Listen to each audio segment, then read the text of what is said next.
كتب عليكم القتال وهو كره لكم وعسى أن تكرهوا شيئا وهو خير لكم وعسى أن تحبوا شيئا وهو شر لكم والله يعلم وأنتم لا تعلمون يسألونك عن الشهر الحرام قتال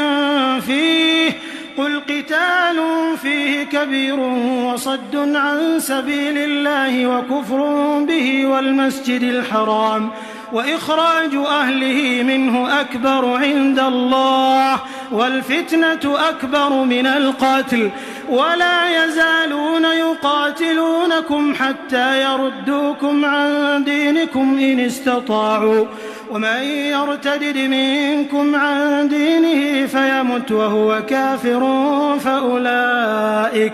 فأولئك حبطت أعمالهم في الدنيا والآخرة وأولئك أصحاب النار هم فيها خالدون